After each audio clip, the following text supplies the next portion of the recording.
you started recording? I just now did. Okay. Electric shock, nausea-inducing pills, institutionalization, even castration. If you normally associate these things with the sort of disgusting behavior that you'd see in a concentration camp, you'd be horrified to hear that these are some of the treatments previously used in gay conversion therapy. As both a gay man and as a friend to many individuals that are gay, lesbian, and bisexual, many of whom are minors, I know that other LGBT people are just as well adjusted as their heterosexual counterparts, and are in no way in need of reorientation. Whether you know it or not, there may well be someone close to you who identifies as gay, lesbian, or bisexual, and it is also possible that you fall into this spectrum somewhere, yourselves. These may very well be minors, incapable of making decisions about their person without their parents. How would you feel if they had become subject to this pseudo-scientific and harmful practice that has been denounced by both the American Psychological Association and the American Association of Pediatrics? Today, I hope to not only show you both the inefficacy and the horrors of gay conversion therapy, but also show how I plan to work with representatives in the House of Representatives and the Florida Senate to have it banned in the state of Florida. Show how LGBT minors will benefit without the looming threat of gay conversion therapy, and ask you to sign a letter which will be sent to state legislators in the state of Florida to help make it happen. With that, let us first acknowledge the fundamental issues of conversion therapy and why it should be banned.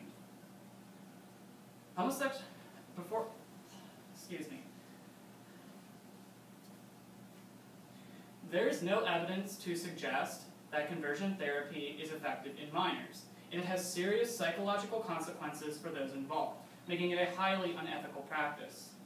In his Teaching Tolerance article, Therapy of Lies, educator Sean Price notes that gay conversion therapy has no basis in mainstream medicine, and is widely discredited by organizations such as the American Psychological Association and the American Medical Association. As psychologist Gregory K. Fritz points out in his peer-reviewed opinion article, Conversion Therapy and Homosexuality, Never an Appropriate Treatment of Children and Adolescents, most modern forms of conversion therapy are not as horrible as described in the beginning of his speech, and now prefer either behaviorally or cognitively based methods, and often feature Pavlovian methods of conversion, ranging from inducing nausea while viewing homoerotic images,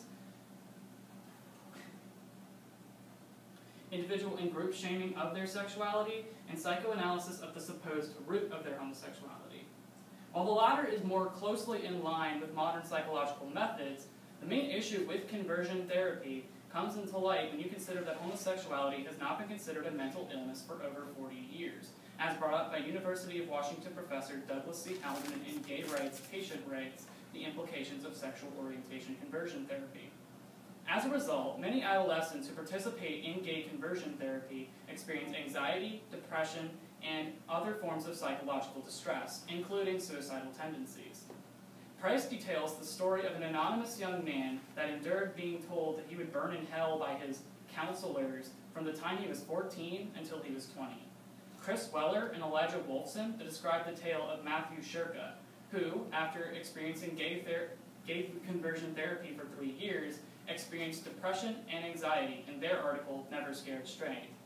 Leila Alcorn, a 17-year-old transgender female undergoing conversion therapy, blogged about wanting to die before continuing the therapy, and then walked in front of a tractor trailer to end her own life in December of 2014, as detailed by psychologist Jim Walker in Therapists, Declare Ex-Gay Therapy Unethical.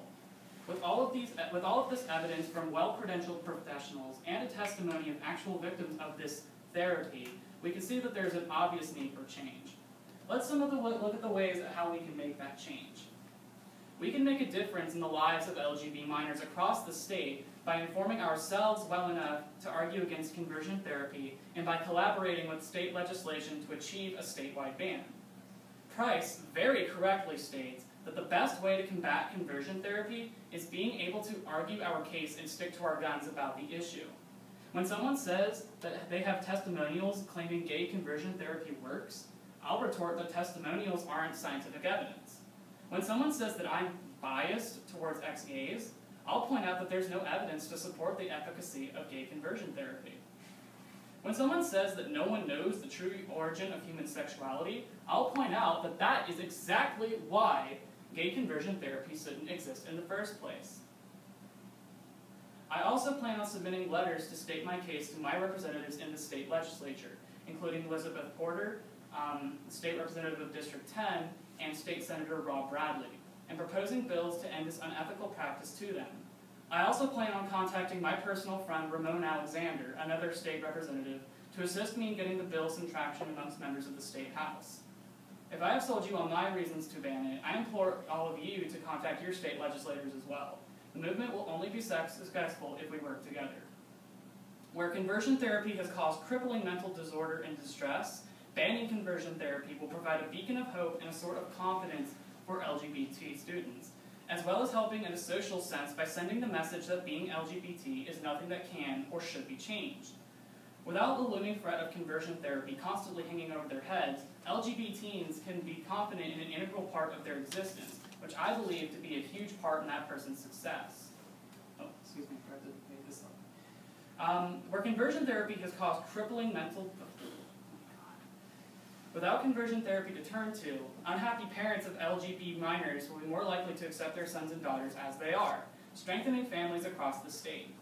Without conversion therapy, scamming parents out of money for ineffective therapies, Florida will be rid of one more form of consumer fraud. Without conversion therapy in our state, we will walk in the direction of a Florida that is safer for LGBTs. Before you leave, I'd like you to all to sign this letter that I will be sending to the individuals that I said I would contact, so that they can know that this is an issue for more than one person. The days of electric shock, castration, and Pavlovian-style reconditioning in conversion therapy may be far behind us, but the fight does not end until we see the end of this barbaric, unscientific practice outlawed in every state. A journey of 1,000 miles starts with a single step. Let's start walking towards a safer, more tolerant Florida for LGBT minors. Thank you.